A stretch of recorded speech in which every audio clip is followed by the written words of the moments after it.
tout est lié, la terre, le ciel, ce que disaient les anciens, la lune et des objets situés au-delà du système solaire qui ont forcément un impact parce qu'il y a un rayonnement.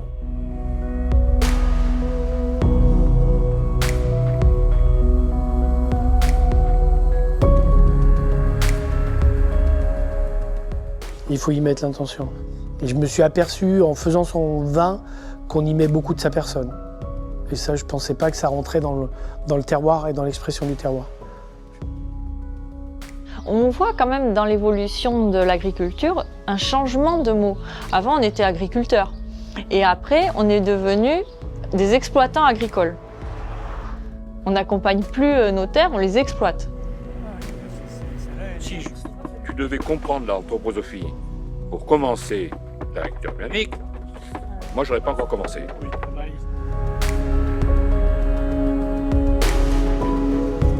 Alors, de quoi parle-t-on? Qu'est-ce que la biodynamie? Eh bien, c'est un mode d'agriculture bien particulier, avec pour objectif d'aller plus loin que le simple label biologique. Quand pour certains, celle-ci est étrange, spirituelle, inutile, voire carrément sectaire, pour d'autres, au contraire, la pratiquer relève simplement du bon sens et du pragmatisme. Car la question se pose, dans un monde où l'agriculture conventionnelle semble montrer ses limites, de repenser nos manières de produire et de consommer. En parallèle, de plus en plus de personnes sont en recherche d'un certain bien-être spirituel. Alors, comment la biodynamie semble-t-elle vouloir apporter une réponse à ces deux problématiques? Pour y voir plus clair, je suis allé à la rencontre de celles et ceux qui la pratiquent, l'observent, l'étudient ou la questionnent. Bon, c'est parti.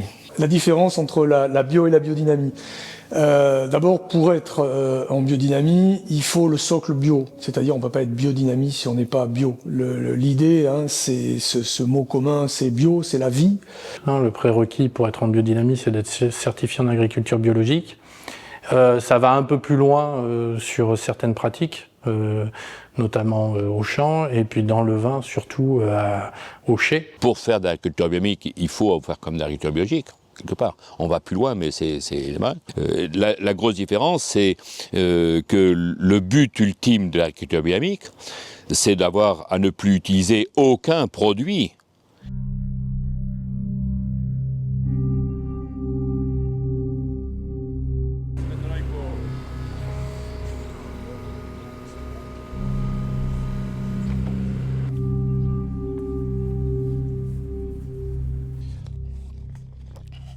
Donc c'est une corne une bouse de vache qui a été mise dans une corne de vache. Il y en a avoir une qui traîne par là, j'en ai vu tout à l'heure. C'est des vieilles qui sont au recyclage là. Et puis une silice, une quartz, qui est mise dans une corne de vache. La bouse de corne est liée aux planètes intérieures. La silice de corne est liée aux planètes extérieures.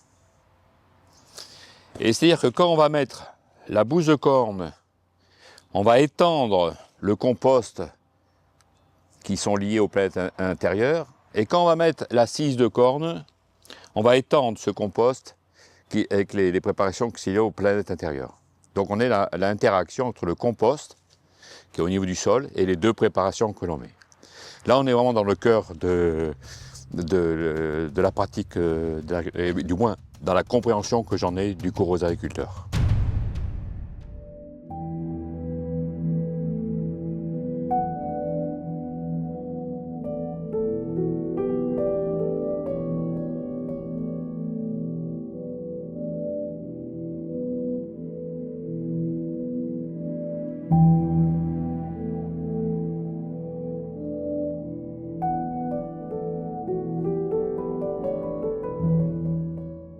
Donc en biodynamie, nous avons deux préparations qui sont vraiment les piliers, qui sont fondamentales, la bouse de corne et la silice de corne que nous avons ici. Donc pour élaborer cette bouse de corne, en fait, on va prendre une corne de vache, on va la garnir de bouse de vache et après on va l'enterrer pendant 6 mois dans le sol, de septembre à mars. Et là, ça va se décomposer une sorte de terreau, un humus qui va être vraiment très riche en micro-organismes. Ce sont des micro-organismes qui ont comme propriété après de se lier aux racines des plantes dans une logique de symbiose pour leur permettre de bien assimiler les nutriments du sol. Donc au mois de mars, on va déterrer les cornes pour les vider, récupérer notre bouse de corne. Donc voilà, ça ressemble à du terreau. Et cette préparation-là, on va l'utiliser comme on le ferait pour une préparation homéopathique, c'est-à-dire à raison de 100 grammes à l'hectare, ce qui est à peu près le contenu d'une corne. Et pour ça, on va faire donc la dilution dans l'eau en reprenant les principes de la dilution homéopathique avec un dynamiseur qui est ici à côté de moi. Donc on va mettre de l'eau dans le dynamiseur, mais on va pas remplir. On va garder encore un bel espace en haut. Donc on va mettre l'eau à peu près ici, à ce niveau-là. Notre préparation, à l'intérieur, il y a les pales qui vont tourner dans un sens pour créer un grand vortex. Quand l'eau vient lécher les bords, à ce moment-là, les pales s'inversent, on crée le chaos, on repart dans l'autre sens. C'est ça la dynamisation. On a une deuxième préparation, donc je vous avais dit, la silice de corne. Donc là, c'est du quartz réduit en farine que l'on va mettre dans la corne également. Enterré dans le sol, cette fois pendant les mois estivaux, de mars à septembre. On récupère notre préparation et celle-ci, elle est vraiment très puissante. On va l'utiliser à raison de 4 grammes à l'hectare. On reprend toujours notre principe de dilution homéopathique, c'est-à-dire dynamisation. Et on va faire ça à l'approche de la floraison et à peu près 15 jours avant les vendanges également, parce que cette préparation-là, en fait, elle va renforcer l'action du soleil, que ce soit sur la photosynthèse ou sur le process de maturité.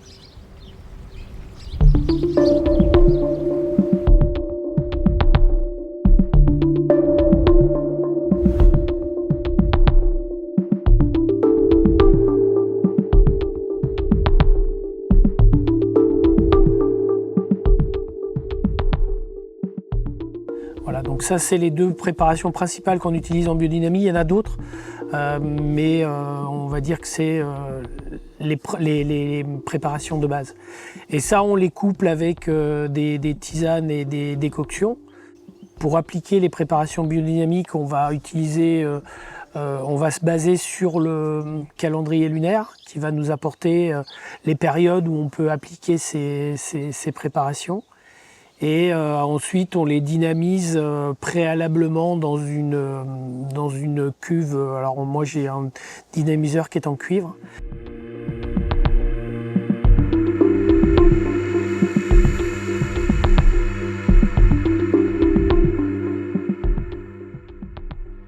Pour moi, en fait, ce que je vois et ce que je comprends, c'est que Steiner, il a fait un discours aux agriculteurs, où en fait il a exprimé des choses, mais qui étaient en gros qui étaient des concepts généraux et philosophiques.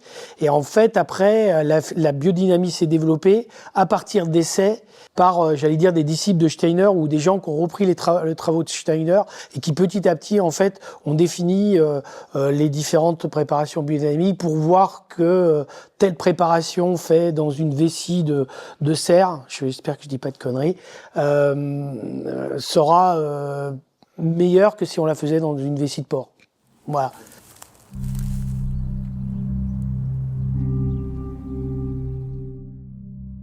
Qui est ce fameux Rudolf Steiner? Il s'agit du philosophe autrichien à l'origine de la biodynamie. Mais la biodynamie fait en réalité partie d'un courant de pensée bien plus vaste, l'anthroposophie. L'anthroposophie a été créée en 1913 par ce même Rudolf Steiner, désirant se démarquer de la société théosophique dont il faisait partie. Un autre mouvement ésotérique explorant les liens entre religion, philosophie et science.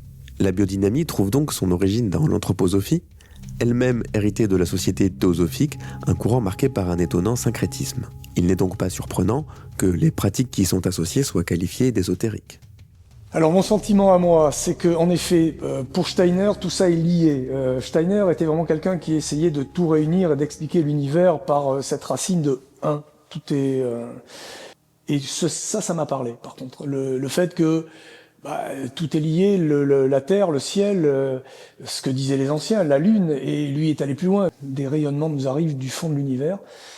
Et donc il est parti de cette idée-là. Alors évidemment, c'est cela, je crois, qui a un peu épouvanté le monde scientifique en disant, ça y est, si on commence à lier l'astrologie à la science, on est perdu. De toute façon, si la science existe, c'est justement pour prouver que toutes ces superstitions, ça ne repose sur rien. Bon, il faut bien comprendre que quand Steiner, quand la biodynamie parle de constellation, on parle des vraies constellations, parce qu'en astrologie, on va dire de supermarché, c'est une astrologie qui a été arrêtée il y a 2000 ans. C'est-à-dire qu'avec la précession des équinoxes, les constellations bougent. Tout a été décalé. En 2000 ans, on est à peu près tout décalé d'un signe. Là, en astrologie réelle, c'est vraiment de l'astronomie. C'est-à-dire que quand le Soleil ou la Lune passe devant une constellation, c'est vraiment quand il y rentre et quand il en sort. Donc c'est vraiment un rayonnement qui est là. Steiner n'a jamais eu aucun intérêt pour l'agriculture. N'a jamais eu aucun intérêt pour l'agriculture. Steiner, c'est un érudit, c'est un type qui travaille dans son bureau. Son métier, c'était conférencier. C'était pas d'aller se promener dans les champs et déterrer les carottes. Ça n'est pas un agriculteur et il n'a jamais parlé ou écrit sur l'agriculture avant l'année de sa mort. C'était pas son sujet, ça l'intéressait pas.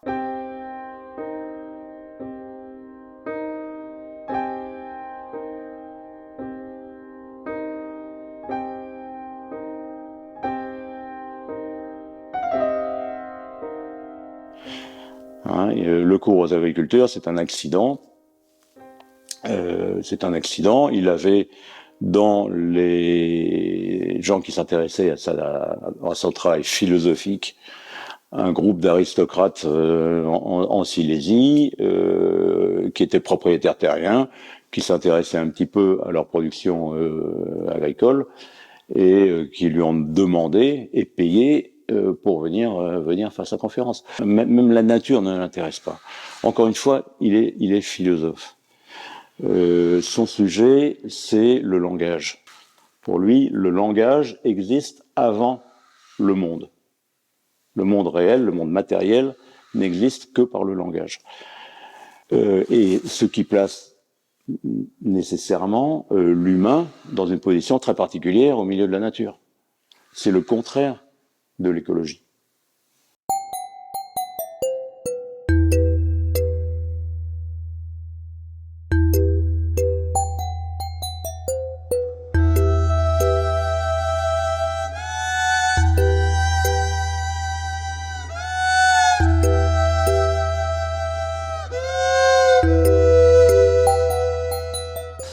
Ok, donc moi je m'appelle Cyril Gambari et je suis enseignant en biologie et écologie dans un lycée agricole et je suis également docteur en microbiologie. Et en fait je me renseigne sur la biodynamie depuis 2021 à peu près. En fait je suis tombé dessus un peu par hasard, c'est en regardant l'émission La Tronche en live, c'est une émission sur YouTube. Les animateurs interviewent un certain Grégoire Perra qui serait tombé dans les écoles Steiner-Waldorf. C'était un professeur des écoles Steiner-Waldorf même, et qui dénonce un peu tout le système anthroposophique derrière. Et il parle de biodynamie, et en fait, ces idées, elles étaient tellement délirantes que le gars, je l'ai pas cru du tout. Et donc, suite à ça, au vu de la qualité des intervenants d'habitude de cette chaîne YouTube, je me dis, faut que je me renseigne au fondement de l'agriculture biodynamique, et j'ai acheté le cours aux agriculteurs de Steiner. Et là, voilà, je suis tombé sur tout ce système de croyances que Grégoire Perra dénonçait dans ce Tronche en live là. Et ben, on le retrouve dans le cours aux agriculteurs de Steiner. Alors, le problème de Perra, c'est que Perra a eu des actions quand il était professeur qui n'étaient pas très nettes. Et l'erreur qui a été faite à l'époque par le Sud-Amérique, c'était pas le licencier et porter plainte contre lui. On a voulu faire, on va te laisser une chance, on va pas. Et Perra, je dirais, peut-être reproche à cet anthroposophique ce qu'il était lui. Mais Grégoire Perra, c'est pas le seul à dénoncer ça. T'en as plein dans plein de pays différents, tu vois. Donc ce serait bizarre que, tu vois, il y a plein de critiques de l'anthroposophie qui sortent des écoles Steiner-Waldorf, qui critiquent l'anthroposophie de la même manière que Grégoire Perra le fait. Même si le personnage est problématique, pourquoi pas. Mais tu vois, le système de croyances et l'endoctrinement, c'est... Par contre, c'est l'anthroposophie qui me fait vraiment peur. Et de quoi les mecs sont capables, ça me fait flipper. Il est vrai qu'on pourrait se demander si la société anthroposophique n'exercerait pas discrètement une certaine pression sur ceux qui voudraient mettre en lumière certaines pratiques. À travers cet article, on découvre que des poursuites ont été engagées et qu'un tribunal a estimé que l'intention de faire taire Grégoire Perra était moralement critiquable. Cela ne prouve en rien que la stratégie soit systématique ou concertée, mais il reste néanmoins légitime de se demander: la société anthroposophique ne dissimulerait-elle pas des pratiques sectaires ? Je n'ai malheureusement pas pu interviewer Grégoire Perra car il craignait que cela n'interfère avec un procès en cours. Néanmoins, on trouve assez facilement les ouvrages de Steiner et je me suis procuré celui qui nous intéresse, le cours aux agriculteurs.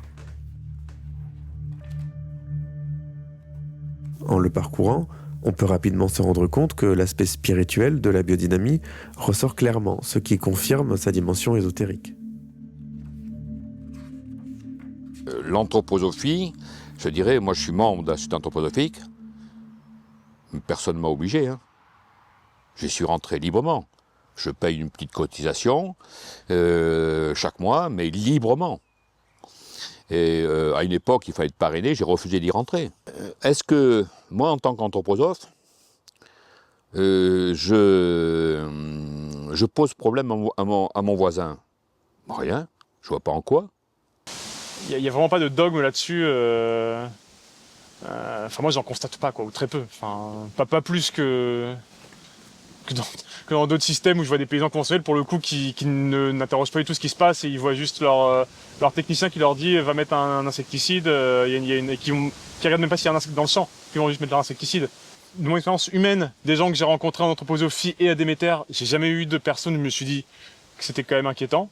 Pour le coup, les gens qui étaient en biodynamie que je connais, j'en connais un ou deux qui ont dérivé secte, mais c'est d'autres sectes du coup. C'est genre, pour le coup, ils se sont séparés eux-mêmes du mouvement biodynamiste et anthroposophe, pourtant dans les vraies sectes. Alors je les ai avertis autant que je pouvais, mais après c'est leur choix. Mais ces gens, voilà, qui sont pour vous, ils sont même pas restés dans nos cercles d'amis, quoi. Pour le coup, ils sont vraiment sortis.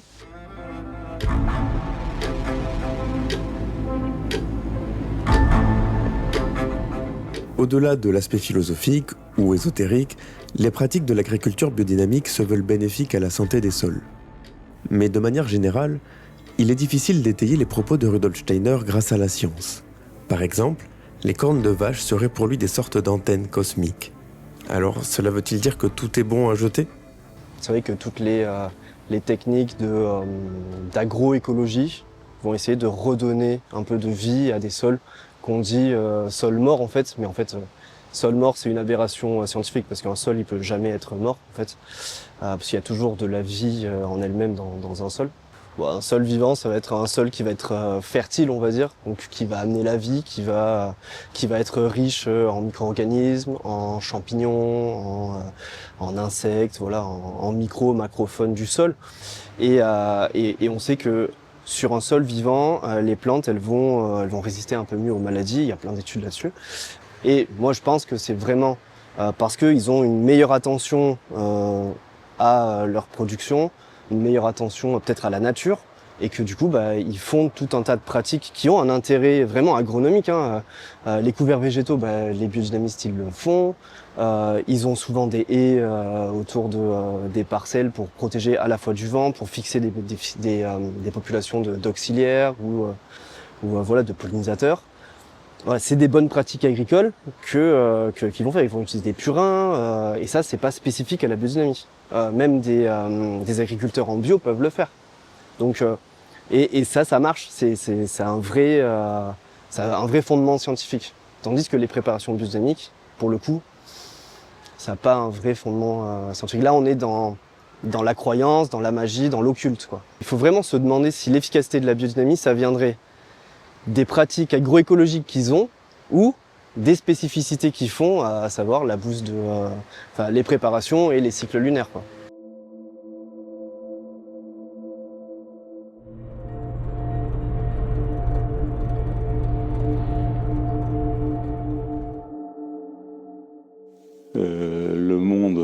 Le monde tel qu'il est ces dernières années, tel qu'il évolue ces dernières années, me terrorise. On voit bien, il y a tous les moyens de manipulation, de mensonges, de diffusion des mensonges, et tous les moyens de faire perdre aux gens leur libre arbitre individuel, intellectuel. Et la science est discréditée. Et c'est bon, les manipulateurs chercheront toujours à discréditer la science. Mais la science, c'est juste un outil, c'est pas un catalogue de vérité, c'est pas le code de la route. La science, c'est une méthode de pensée. Et c'est une méthode de pensée qui donne des outils pour essayer de faire le tri entre ce qui est vrai et ce qui n'est pas vrai. Et tout ce qui discrédite la science me paraît terriblement dangereux.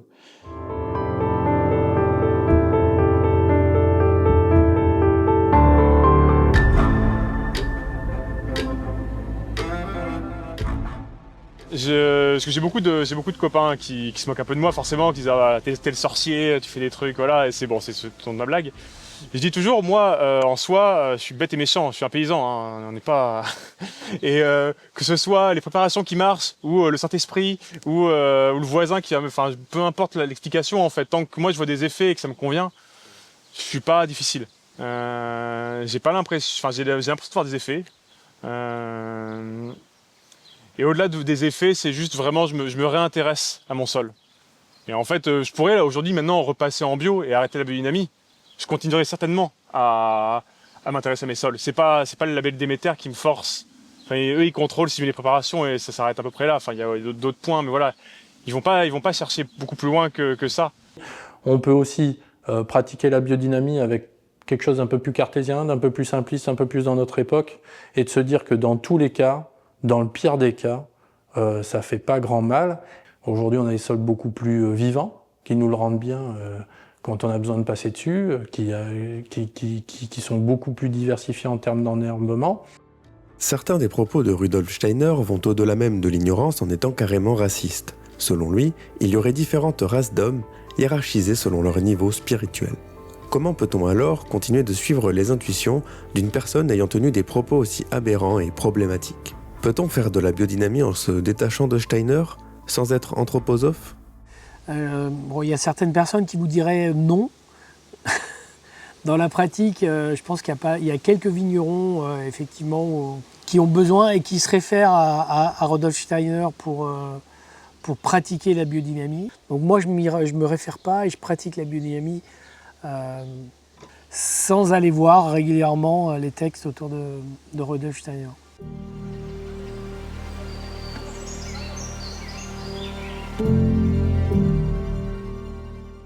L'image, en fait, elle est toute trouvée. Est-ce qu'on peut être supporter de foot sans être un hooligan ? Forcément, oui. Ok, donc on va faire un peu la même analyse sur la biodynamie. Steiner, aujourd'hui, si on analyse ce qu'il a dit, si on prend la lettre, etc., c'est difficilement compréhensible. Il y a tout un chemin de compréhension. Il y a des gens que ça passionne, tant mieux. Moi, je me suis cantonné à me dire que de toute façon, c'était une autre époque. Clairement, on parle de 1924. Steiner, c'est dans cette époque-là un petit peu aussi quelqu'un d'un peu particulier. Mais derrière la biodynamie comme on la connaît aujourd'hui, c'est pas la biodynamie de Steiner, c'est déjà la biodynamie des héritiers de Steiner. Mais les héritiers de Steiner, il y a eu peut-être 10 générations.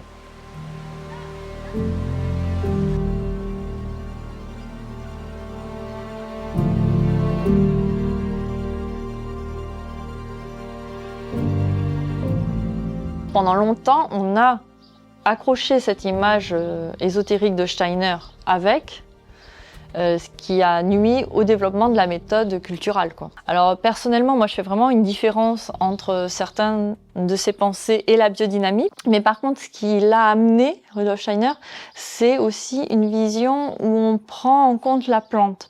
Avant, on était dans des choses plutôt à la Descartes, où la plante c'est qu'un objet. Et on l'exploite et voilà, on n'essaye pas de la comprendre. Alors que Steiner, il a essayé de comprendre son cycle, de mieux l'accompagner. Donc ça, c'était intéressant. Quand on regarde leur cahier des charges, on est vraiment sur des choses concrètes et on n'est pas du tout dans les visions ésotériques de Steiner, en fait.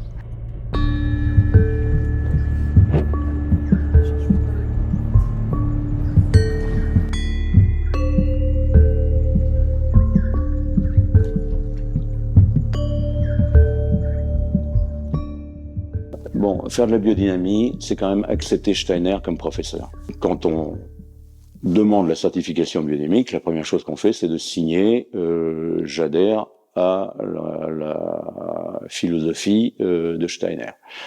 Et donc beaucoup de vignerons sont mal à l'aise avec ça. Donc dès qu'ils ont refermé la charte biodynamique, ils ne parlent plus jamais de Steiner et ça les intéresse pas. Donc là, je trouve qu'il y a quelque chose qui manque un peu de franchise ou de franchise.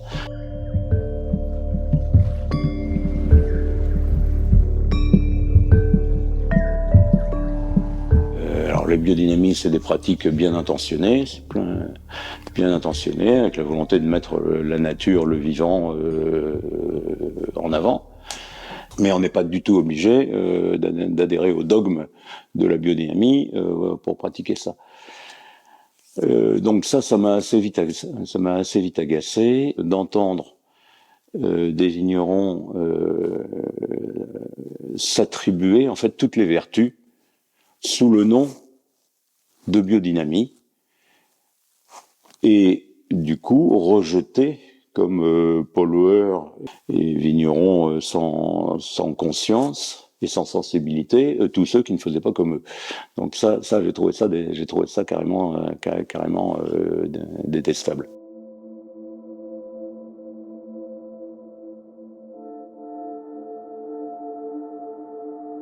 Alors je ne suis absolument pas anthroposophe. Ouais. Tu peux titrer comme ça.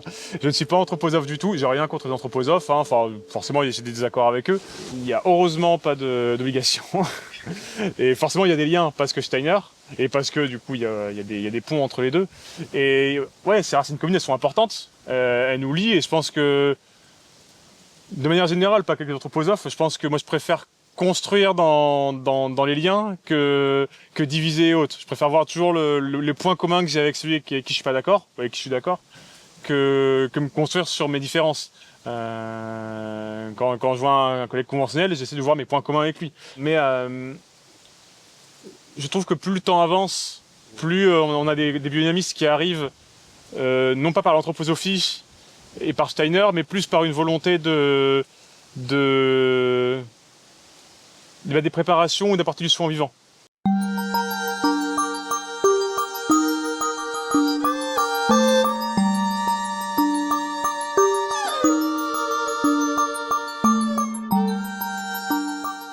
Non, la biodynamie en soi ne me dérange absolument pas.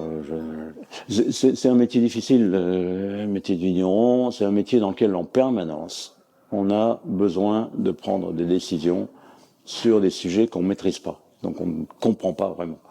On fait un geste sur la vigne, on ne sait pas scientifiquement exactement quel sera l'effet de ce geste sur le développement de la vigne. Donc on est bien obligé de prendre des décisions avec une image du monde, une image du fonctionnement d'un pied de vigne et de l'écosystème qui va autour. Voilà, on se l'imagine, on se le figure en fonction des choses qu'on connaît. On a besoin de repères, de références en dehors de son propre milieu pour construire sa vision du monde vivant. Bon.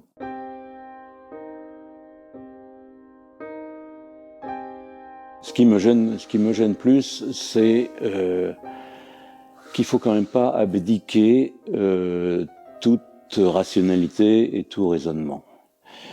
Au Moyen-Âge, quand il y avait une maladie dans un village, on essayait de trouver quelqu'un qui puisse ressembler à une sorcière et on la brûlait sur le bûcher.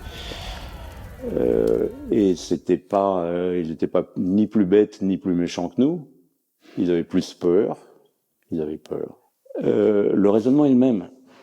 Si on l'accepte pour un... Alors aujourd'hui, on vit en paix, tout va bien, on est en paix, dans une certaine... dans le confort, tout va bien. C'est pas forcément pour toujours. Il y a des circonstances dans lesquelles on peut être confronté à des situations dramatiques. Si c'est intellectuellement désarmé en acceptant des choses symboliques dans le domaine de la viticulture, est-ce qu'on risque pas de les accepter dans des domaines beaucoup plus dangereux ?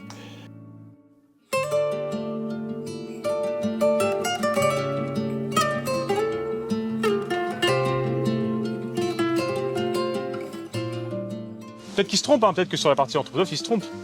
Il y a des sujets hein, sur la vaccination, sur des choses comme ça, où ouais, ça porte à débat et à fort débat. Ça, j'en conviens. Et si je commence à quitter tous les mouvements où je suis en désaccord avec un truc, moi, je suis nulle part. Parce que alors, même si je suis pas très intégré à la science d'agriculture, il y a plein de trucs à la science d'agriculture avec lesquels je suis pas d'accord.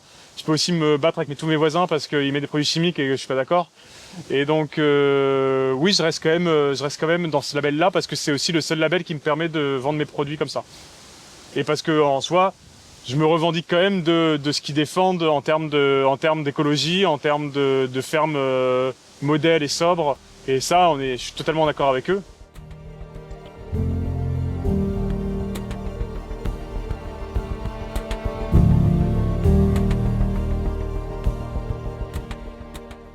En grande partie, les agriculteurs en biodynamie semblent donc être davantage attachés à l'aspect écologique plutôt que spirituel. Pourquoi, dans ce cas, ne pas se contenter du label bio européen ? Et c'est pas ça que je veux faire. Parce que moi, ce qui me gêne dans la bio à l'époque, c'est que, certes, les pesticides sont interdits, les pesticides de synthèse, mais quand je y passe en 2005, eh bien, dans le chai, à la cave, donc la métamorphose du raisin en vin, elle n'est pas accompagnée, elle est dirigée avec force, levure, activateur de fermentation, vitamines, enzymes, j'en passe et des meilleurs, il y a une liste comme ça. Et donc ça me dérange. Parce que moi, dans l'idée, ce que je veux faire, c'est vraiment un vin dans le véritable sens du mot vin, c'est-à-dire une métamorphose naturelle et spontanée d'un jus de raisin.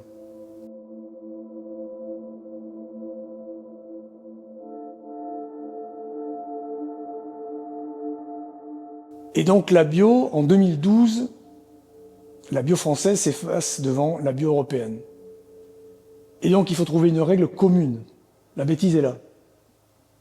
C'est-à-dire que il va falloir appliquer les mêmes obligations à celui qui fait du vin blanc dans le nord de l'Allemagne et celui qui fait du vin rouge dans le sud de l'Italie. Et il eût été, à mon avis, beaucoup plus intéressant de faire une bio de chaque pays et puis d'écouter ce que les gens sur place avaient à dire, les bios du coin avaient à dire, en disant « Nous, ça, on n'a pas besoin, donc ça, si on en met, on ne sera pas bio. En revanche, ça, il faut nous... » Voilà. Donc est arrivé ce qui arrivait, ce qui devait arriver arriva. Le label bio européen est faible. C'est vraiment un minimum syndical. Et ce qui correspondait le plus à ce que je voulais faire, à l'époque, c'était la biodynamie. D'imaginer un domaine agricole qui ne serait pas juste une superficie dans laquelle, comme une usine, on vient pointer le matin, on fait ce qu'on a à faire, et on s'en va le soir, et il n'y a que des vignes, que des vignes, que des vignes.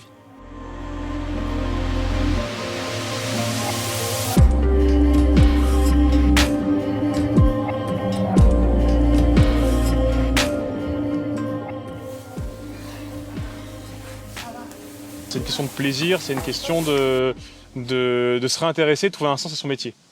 Le sens, on s'appelle la ferme des sens, parce qu'on veut éveiller les sens des gens, mais aussi parce qu'on fait des choses qui ont du sens pour nous. Et ça, c'est primordial. On fait un métier tellement difficile que si on ne trouve pas un sens à ce qu'on fait, je pense qu'on ne tient pas dans la durée. On parle beaucoup de sobriété, en manière générale, mais aussi nous, entre nous, on parle beaucoup de sobriété de la ferme. Et je pense et de résilience, et je pense qu'un des aspects de la résilience humainement pour les paysans, c'est ça, c'est d'avoir un sens à ce qu'on fait et de retrouver un sens à nourrir les gens, à bien les nourrir. Parce que c'est une question de goût aussi, peut-être que c'est pas lié à ça, mais on fait beaucoup de ventes directes. Et de voir les gens prendre du plaisir à manger ce qu'on mange, ce qu'on leur propose, ça fait plaisir. Et je pense que la biodynamie joue là-dessus aussi.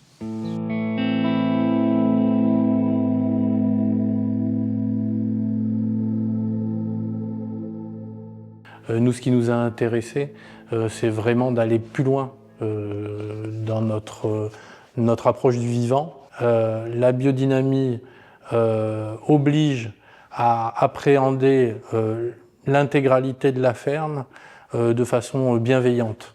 Et ce qui se fait dans un élevage industriel, alors en France, mais surtout à l'étranger, c'est pas de l'élevage.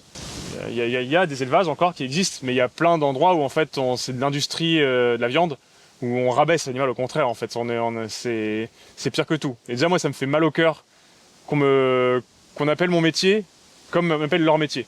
C'est tout simplement honteux à mon sens déjà, parce que l'élevage il a une utilité. L'agriculture elle a 8000 ans, et il n'y a pas eu d'abord les cultures et après l'élevage. Ça s'est créé de manière imbriquée et en fait les deux sont liés. Nous, notre élevage il est pensé pour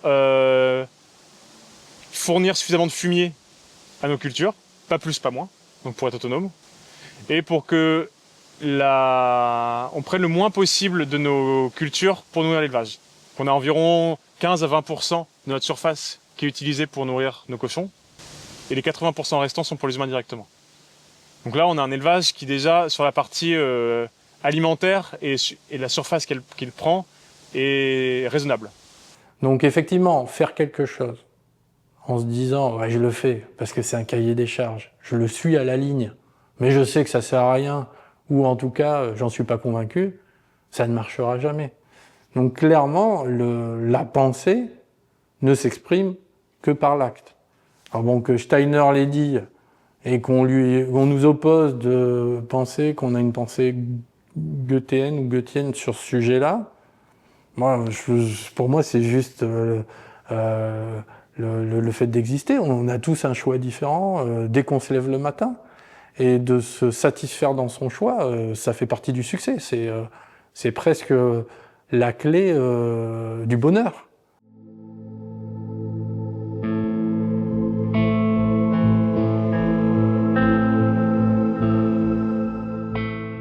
La biodynamie semble donc venir en réponse à une recherche de sens insatisfaite par un label bio européen ne prenant pas en compte les spécificités locales. Peut-on alors imaginer un tel modèle à grande échelle et à quel coût pour les consommateurs ? Tu peux pas te passer non plus des pesticides. Tu vois, si tu veux nourrir la planète, en biodynamie, on utilise aussi des pesticides.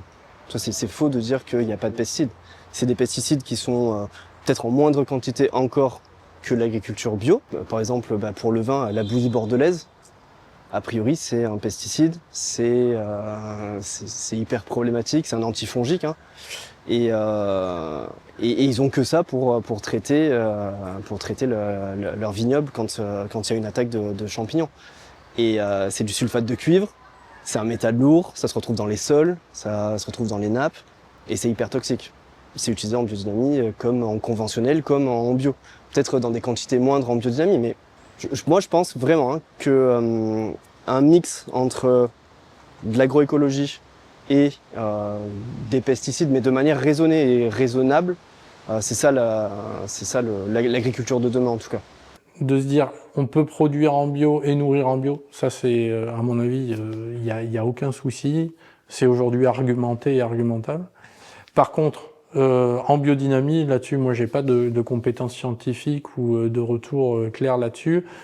Avec une réduction de la viande, et je dis bien une réduction et pas une suppression, on peut nourrir les gens en bio. Et donc en biodynamie aussi, parce qu'on n'a pas de baisse de rendement. Donc techniquement, oui. Après, au niveau du prix, c'est une grande question. On a divisé le prix de la viande par 50 depuis les années 50, 70, je sais plus. Mais on a divisé le prix de la viande par 50, c'est ce qui est énorme. Si on devait rémunérer correctement les agriculteurs, un vin conventionnel d'appellation d'origine contrôlée en France, ça devrait être au minimum 7 € TTC. Donc vous rajoutez 30%, et un vin biodynamique serait à 10 € TTC. Mais moi, ça me paraît pas complètement dingue d'avoir une bouteille de vin à 10 € TTC. Je trouve ça totalement normal. Et aujourd'hui, pour la viande en particulier, on ne peut pas bien élever un animal à bas prix. C'est-à-dire que la baisse de coût de la viande se fait forcément au détriment soit du paysan, soit de l'animal, soit au prix des deux. Et moi, j'envisage absolument pas mon métier à entasser des cochons dans un bâtiment surchargé à mal les nourrir.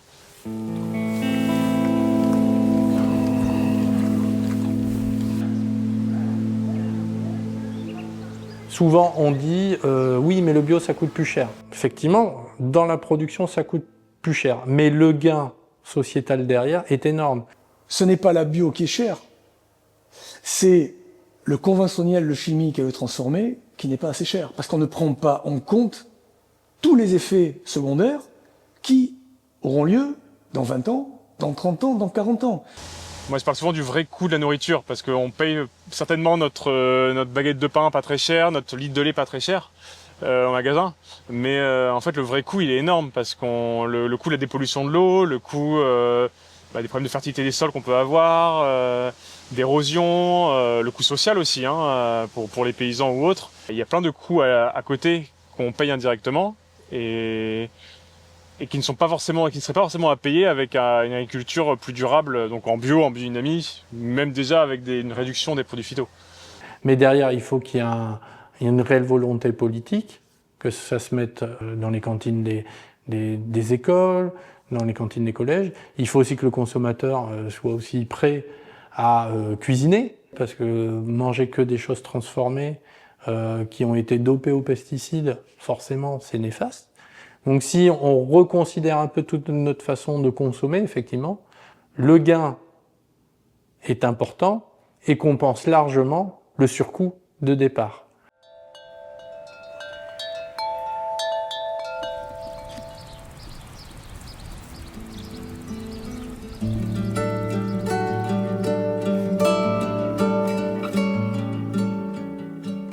Nos intervenants semblent donc s'accorder sur le fait que techniquement, une agriculture bio, voire biodynamique, à grande échelle est possible, à condition qu'une véritable volonté politique soutienne ces modes de production. Et au vu de toute leur qualité, pourquoi ne sont-ils pas davantage mis en avant ? Le problème, c'est que la biodynamie, elle ne va pas sauver les gens non plus. Ça, je peux clairement le dire. Passer en bio, ça a un coût. Passer en bio, ça a un coût financier, ça a un coût, il y a des échecs aussi, ça a un coût dans l'implication, dans le travail. Passer en biodynamie, c'est encore un autre coût, un autre truc. Ça demande d'être présent, ça demande d'être attentif, d'être réactif, ce qui n'est pas évident de le faire sur de très grosses surfaces. Il faut avoir du personnel, il faut avoir du matériel, faut pouvoir intervenir le week-end, le samedi, le dimanche, le lundi de Pâques ou le jour férié. Alors que effectivement, en conventionnel, ça laisse un peu plus de latitude. Ça n'est pas la solution, ni l'un ni l'autre, la bio ou la biodynamie, à des exploitants qui ont déjà plus d'énergie et qui ont déjà des grosses difficultés.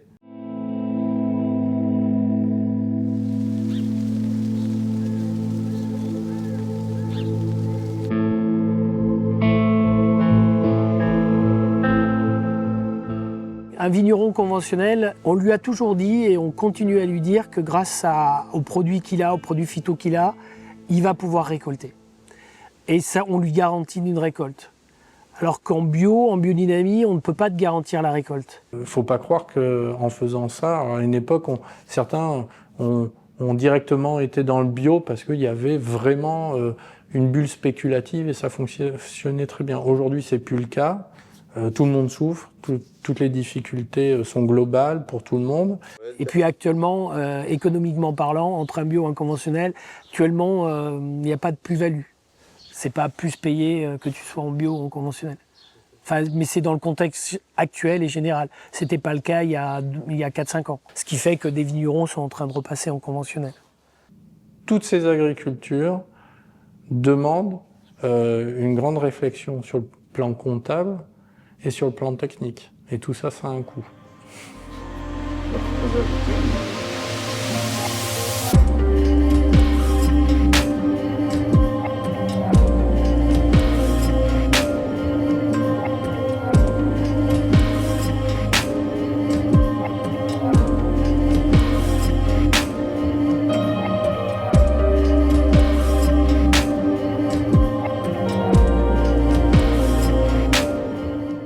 Le manque de volonté politique et la marginalisation de la biodynamie, et même du bio, peuvent donc s'expliquer de manière très rationnelle.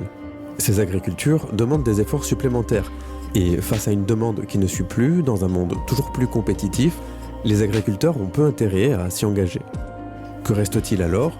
Les croyances, les convictions, la recherche de sens ? On imagine mal un gouvernement financer un questionnement existentiel. Si l'idée peut prêter à sourire, c'est pourtant d'un sourire un peu amer. Car s'il semble évident que subventionner un système de croyance serait une aberration, ce désintérêt pour la question du sens peut aussi laisser le champ libre à des courants de pensée plus ou moins douteux. Finalement, la biodynamie répond à une lacune croissante, à un désintérêt global pour le monde du travail, à une perte de sens généralisée. Qui, au travail, n'a jamais eu l'impression de perdre son temps? En 2023, 18% de tous les arrêts maladie et un tiers des arrêts de plus de 30 jours sont dus à des troubles psychologiques tels que la dépression ou le burn-out. 76% des Français s'ennuient au travail et 44% trouvent leur métier sans intérêt. La recherche de bien-être spirituel évoquée au début de ce film est un symptôme d'une société en déficit de sens. L'enseignement se résume à la préparation aux examens, les soignants deviennent des gestionnaires, les cadres passent leur journée en réunion, les créatifs sont cantonnés aux reels TikTok et autres publicités très vite oubliées, le tout orchestré dans une logique d'optimisation d'un temps converti en monnaie, d'une vie convertie en argent. La biodynamie a bien des défauts. Ses origines anthroposophiques en font une agriculture que l'on pourrait qualifier de spirituelle. Son créateur, Rudolf Steiner, avait une vision du monde très précise et incompatible avec les connaissances scientifiques actuelles.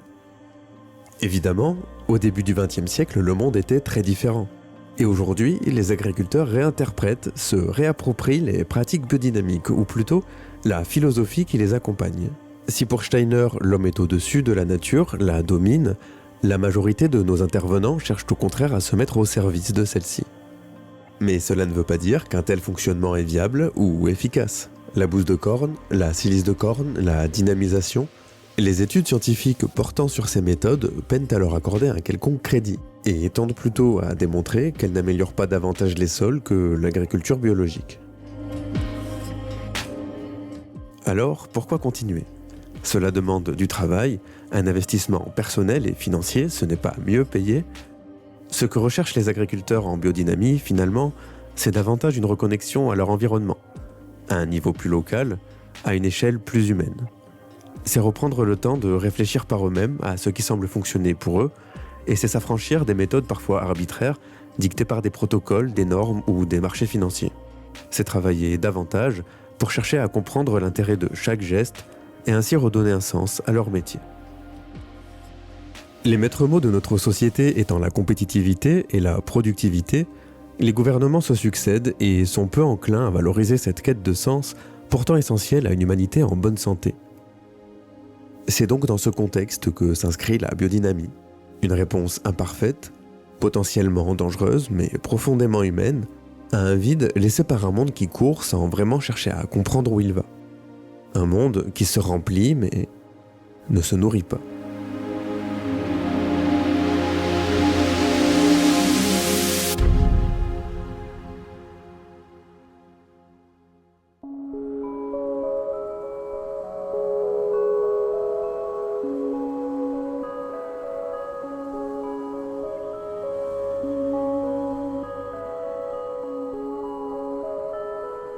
Ok, vous m'arrêtez dès que je suis trop long parce que quand je suis parti dans mes histoires, vous faites comme ça et puis... Ouais.